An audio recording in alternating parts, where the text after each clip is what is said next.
Mateus, capítulo 18. Naquela mesma hora, chegaram os discípulos ao pé de Jesus, dizendo: Quem é o maior no reino dos céus? E Jesus, chamando um menino, o pôs no meio deles e disse: Em verdade vos digo que, se não vos converterdes e não vos fizerdes como meninos, de modo algum entrareis no reino dos céus. Portanto, aquele que se tornar humilde como este menino, esse é o maior no reino dos céus. E qualquer que receber em meu nome um menino, tal como este, a mim me recebe. Mas qualquer que escandalizar um destes pequeninos que creem em mim, melhor lhe fora que se lhe pendurasse ao pescoço uma mó de azenha e se submergisse na profundeza do mar. Ai do mundo por causa dos escândalos, porque é mister que venham escândalos, mas ai daquele homem por quem o escândalo vem. Portanto, se a tua mão ou o teu pé te escandalizar, corta-o e atira-o para longe de ti. Melhor te é entrar na vida coxo ou aleijado do que, tendo duas mãos ou dois pés, seres lançado no fogo eterno. E se o teu olho te escandalizar, arranca-o e atira-o para longe de ti. Melhor te é entrar na vida com um só olho, do que, tendo dois olhos, seres lançado no fogo do inferno. Vede, não desprezeis algum destes pequeninos, porque eu vos digo que os seus anjos no céu sempre veem a face de meu Pai que está nos céus. Porque o Filho do Homem veio salvar o que se tinha perdido. Que vos parece? Se algum homem tiver 100 ovelhas e uma delas se desgarrar, não irá pelos montes, deixando as 99 em busca da que se extraviou? E, se porventura achá-la, em verdade vos digo que a maior prazer tem por aquela do que pelas 99 que se não desgarraram. Assim, também, não é vontade de vosso Pai, que está nos céus, que um destes pequeninos se perca. Ora, se teu irmão pecar contra ti, vai e repreende-o entre ti e ele só. Se te ouvir, ganhaste a teu irmão. Mas se não te ouvir, leva ainda contigo um ou dois, para que pela boca de 2 ou 3 testemunhas toda a palavra seja confirmada. E se não as escutar, dize-o à igreja. E se também não escutar a igreja, considera-o como um gentio e publicano. Em verdade vos digo que tudo o que ligardes na terra será ligado no céu, e tudo o que desligardes na terra será ligado no céu. Também vos digo que, se 2 de vós concordarem na terra acerca de qualquer coisa que pedirem, isso lhes será feito por meu Pai que está nos céus. Porque, onde estiverem 2 ou 3 reunidos em meu nome, aí estou eu no meio deles. Então Pedro, aproximando-se dele, disse: Senhor, até quantas vezes pecará meu irmão contra mim, e eu lhe perdoarei? Até 7? Jesus lhe disse: Não te digo que até 7, mas até 70 vezes 7. Por isso, o reino dos céus pode comparar-se a um certo rei que quis fazer contas com os seus servos. E começando a fazer contas, foi-lhe apresentado um que lhe devia 10.000 talentos.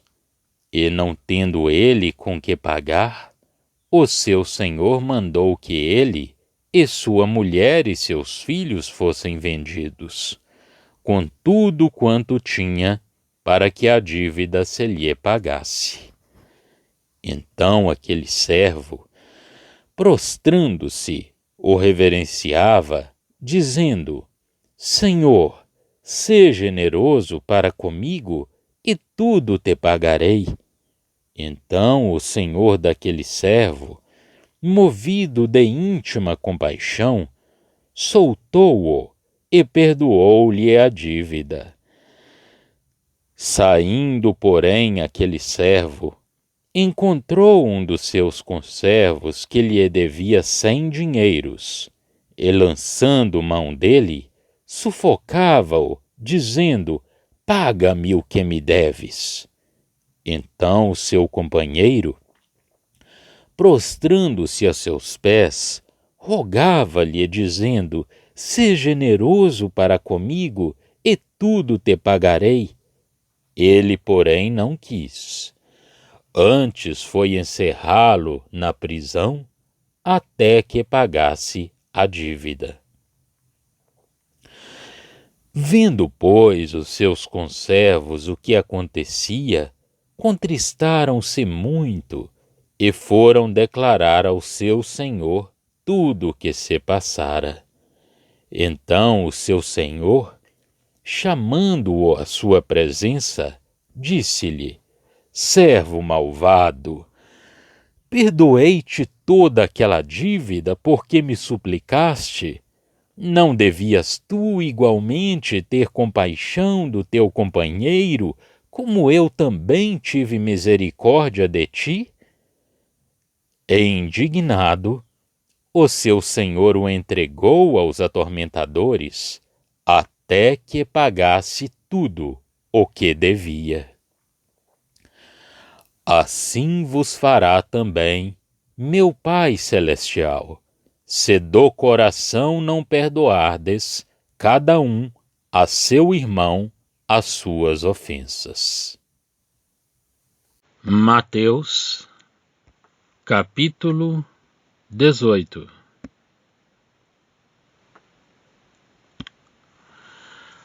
Aqui, os grandes princípios que convêm à nova ordem de coisas são comunicadas aos discípulos. Examinemos um pouco estas doces e preciosas instruções do Senhor. Podem ser consideradas de duas maneiras. Revelam os caminhos de Deus a respeito do que tomaria o lugar do Senhor sobre a terra, como testemunho prestado à graça e à verdade, e, além disso, descrevem o caráter que é, em si, o verdadeiro testemunho que deve ser dado.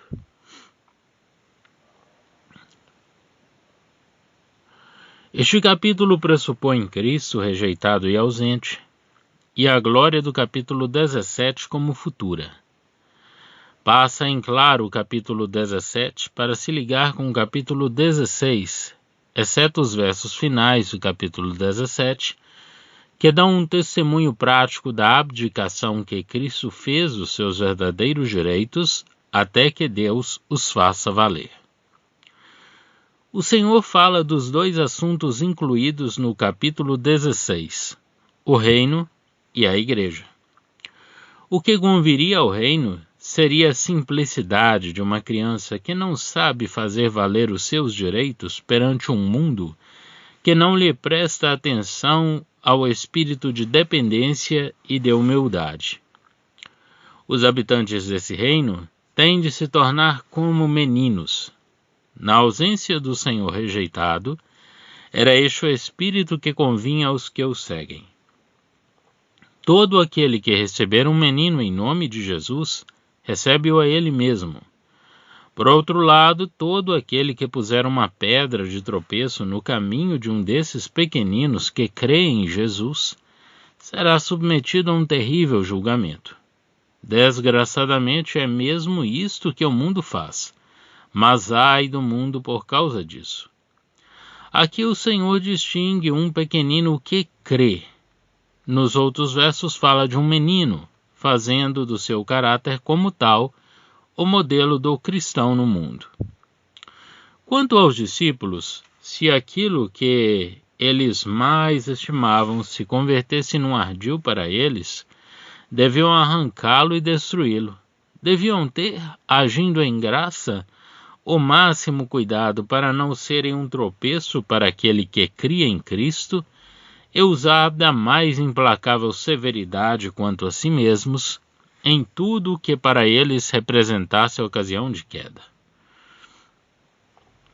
A perda de tudo aquilo que neste mundo era precioso, nada representava quando comparado com o seu estado eterno num outro mundo. Porque era disso que então se tratava, e o pecado não podia encontrar lugar na casa de Deus. Solicitude acerca dos outros, mesmo dos mais fracos. Severidade para consigo mesmo. Tal era a regra do reino, para que nenhuma cilada ou mal pudesse ali manifestar-se. Quanto às ofensas, era necessário uma perfeita graça no perdão. Não deviam desprezar estes pequeninos, porque, se eles não sabiam abrir o seu caminho neste mundo, eram, contudo, objeto do favor especial do Pai, tal como aqueles que, nas cortes terrestres, tinham um privilégio particular de ver a face do rei. Não é que não houvesse pecado neles, mas o Pai não desprezava aqueles que estavam longe de si. O Filho do Homem tinha vindo para salvar o que estava perdido. E não era da vontade do Pai Celeste que permanecesse nenhum só destes pequeninos. Como doutrina, o estado de pecado do menino e a sua necessidade do sacrifício de Cristo são claramente verificados aqui. Ele não diz buscar para eles. O emprego da parábola da ovelha extraviada é aqui muito impressionante. Não duvido de que o Senhor fala aqui aos pequeninos, como aqueles que ele tinha em seus braços, mas inculca nos seus discípulos o espírito de humildade e de dependência, por um lado, e por outro lado, esse espírito do Pai que eles deviam imitar para serem verdadeiramente filhos do reino. Não deviam andar segundo o espírito do homem que quer manter o seu lugar e fazer-se valer, mas deviam humilhar-se e suportar o desprezo, e ao mesmo tempo, o que é a verdadeira glória, imitar o Pai, que considera os humildes e os admite na sua presença. O Filho do Homem tinha vindo em favor daqueles que eram desprezíveis e desprezados. Eis o Espírito do Reino. É este o Espírito da graça de que se fala no fim do capítulo 5. É o Espírito do Reino. Mas a Igreja, mais particularmente, devia ocupar o lugar de Cristo na terra. Quanto às ofensas pessoais, este mesmo espírito de doçura convinha ao seu discípulo. Ele devia ganhar o seu irmão. Se aquele que tinha pecado contra o seu irmão escutava, então o assunto devia ser sepultado no coração daquele que tinha sido ofendido. Se não escutava, o ofendido devia levar consigo 2 ou 3 pessoas e ir junto do ofensor, a fim de atingirem a sua consciência e servirem de testemunhas. Mas se estes meios assim estipulados fossem ineficazes, era preciso dar conhecimento à Igreja do assunto. E se o culpado não se submetesse, devia ser considerado como estrangeiro, como era para Israel um pagão e um publicano. Não se trata aqui da disciplina pública da igreja, mas do espírito em que os crentes deviam andar. Se o transgressor cedia à advertência, era preciso perdoar-lhe 70 vezes 7 vezes por dia. Mas, embora se não trate da disciplina da igreja, vemos que a Assembleia toma o lugar de Israel sobre a terra. A expressão "os que estão dentro e os que estão fora" reporta-se doravante a ela. O céu teria ratificado o que a igreja ligar na terra, e o Pai também concederia o que 2 ou 3 concordassem em pedir, porque Cristo está onde 2 ou 3 se reunirem em seu nome. É importante recordar aqui que, enquanto o Espírito Santo é plenamente reconhecido em pessoa em Mateus, como por exemplo no nascimento do Senhor, e no capítulo 10, agindo e falando como pessoa divina nos discípulos, que realizavam o serviço que lhes fora destinado, porque é sempre por ele, e só por ele que nós podemos agir justamente, a vinda do Espírito Santo, na ordem de uma dispensação divina, não faz parte do ensino deste Evangelho, embora seja reconhecido de fato no capítulo 10.